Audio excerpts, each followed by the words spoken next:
السلام علیکم میرے پیارے دوستوں، کیسے ہیں آپ سب؟ امید کرتی ہوں آپ سب خیریت سے ہوں گے اور پچھلی کہانیاں پسند کرنے کا بہت بہت شکریہ۔ آج کی کہانی کا انتظار ہوگا نا آپ کو؟ چلیں ہم اپنی کہانی شروع کرتے ہیں، جس کا نام ہے موبائل کا جادو۔ ایک چھوٹے سے گاؤں میں ایک لڑکی رہتی تھی جس کا نام مومل تھا۔ مومل کو نئے نئے کھیل کھیلنے کا بہت شوق تھا۔ اس کے پاس ایک قدیم زمانے کا موبائل بھی تھا جو اس کے بابا کا پرانا موبائل تھا۔ اس موبائل میں بس کھیل کے 2-3 ہی ایپس تھی۔ ایک دن مومل نے اپنے سارے دوستوں کو گھر پہ کھیلنے کے لیے بلایا۔ انہوں نے مومل کے موبائل کو دیکھا اور نئے نئے کھیلوں کے بارے میں باتیں شروع کر دی۔ مومل نے سوچا کہ اگر اس کے پاس بھی اچھا موبائل ہوتا تو وہ بھی نئے نئے کھیل کھیل سکتی تھی۔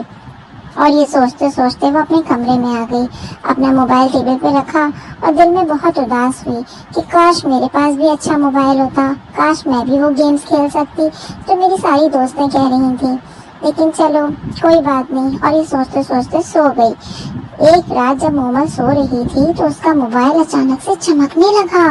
مومل نے آنکھیں کھولی اور دیکھا کہ موبائل کی اسکرین پر اچانک سے ایک جادوئی روشنی آ رہی ہے۔ مومل اسے دیکھ کے بہت حیران ہو گئی اور مومل سوچنے لگی کہ یہ جادوئی روشنی کہاں سے آ رہی ہے۔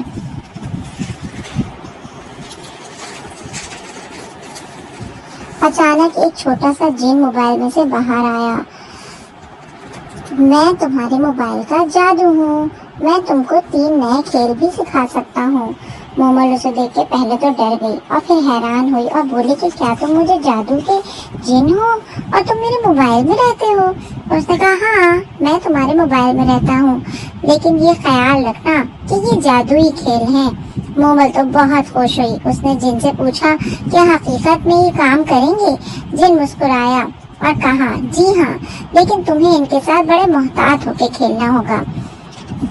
جن نے مومل کو پہلے کھیل میں داخل کیا جہاں وہ ایک بہادر کوئل بن گئی اور جنگل میں اسے ایک ٹارگٹ دیا کہ اسے جنگل میں سے باہر نکلنے کا راستہ ڈھونڈنا ہے۔ جنگل میں بہت سے جانور تھے اور بڑے بڑے پیڑ تھے۔ ان پیڑوں میں سے اسے جنگل سے باہر نکلنا تھا۔ جگہ جگہ خوبصورت درخت تھے، پھلوں کے درخت اتنے بڑے تھے کہ کوئل کو باہر نکلنے کا راستہ بڑا سوچ کے نکالنا تھا، لیکن اپنی عقل اور کچھ مخصوص ٹریٹر کی مدد سے مختلف چیلنج کا سامنا کرنا تھا۔ دیکھا وہ اس چیلنج کو کیسے حل کرتا جا رہا تھا اور تھوڑی دیر بعد مومل نے اس کو حل کر کے دکھا دیا۔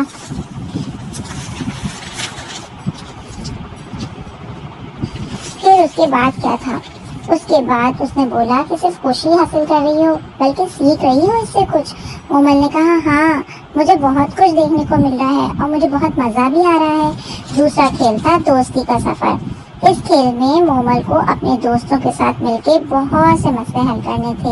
راستے میں پڑی ہوئی گندگی کو صاف کرنے کا طریقہ دیکھنا تھا، اپنی گلی کو کیسے صاف کر سکتے ہیں، ہم اپنے محلے کو کیسے خوبصورت بنا سکتے ہیں، جگہ جگہ ہم چھوٹے چھوٹے پودے لگا سکتے ہیں تاکہ گرمی کے موسم میں ان پودوں سے ہوا آئے اور کسی کو گرمی کا احساس نہ ہو۔ اس مومل نے اس ٹارگٹ کو بھی بڑے اچھے سے حل کیا اور آرام سے سارا کھیل کرتی چلی گئی۔ تیسرا کھیل تھا علم کا خزانہ۔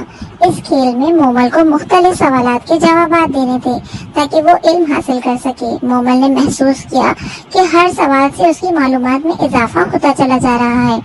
جب مومل نے یہ تینوں کھیل کرتی چلی گئی تو جن نے کہا اب تمہارے موبائل میں یہ نئے کھیل ہمیشہ رہیں گے، لیکن ان کا استعمال سیکھنے اور دوستوں کے ساتھ مل کے کھیلنے کے لیے کیا کرنا، کبھی بھی اس کا غلط استعمال نہیں کرنا۔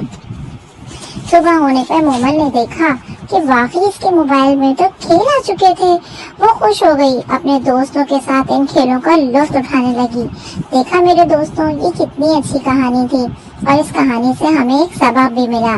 اس کہانی سے ہمیں کیا سبق ملا ہے کہ بچوں کو یہ سیکھنے کو ملتا ہے کہ موبائل کا استعمال صرف تفریح کے لیے ہی نہیں بلکہ علم حاصل کرنے، دوستی کو مضبوط بنانے کے لیے بھی کیا جا سکتا ہے۔ انہیں یہ بھی سمجھنا چاہیے کہ تکنیکی وسائل کا صحیح استعمال کی ترقی اور اس کا ترقی کی مدد بھی دے سکتا ہے۔ مومل نے اپنے موبائل کا اچھا استعمال شروع کیا اور اس نے ایک وقت بنایا. اس وقت کے علاوہ مومل موبائل کو کبھی بھی استعمال نہیں کرتی تھی. میرے پیارے دوستوں، ہر وقت موبائل میں لگے رہنا یا موبائل کا استعمال کرتے رہنا ہماری آنکھوں اور ذہن کو بھی نقصان پہنچا سکتا ہے. ہمیں کوشش کرنی چاہیے کہ ہم کم وقت میں اور تھوڑا سا اچھا کھیل سیکھیں، یا پھر ہم ایسی علمی معلومات حاصل کریں جو ہمارے آگے کی پڑھائی میں ہماری مدد کر سکے. اس کے ساتھ ہی اب مجھے اجازت دیجیے، اگلی کہانی پہ انشاءاللہ ضرور ملیں گے. اللہ حافظ.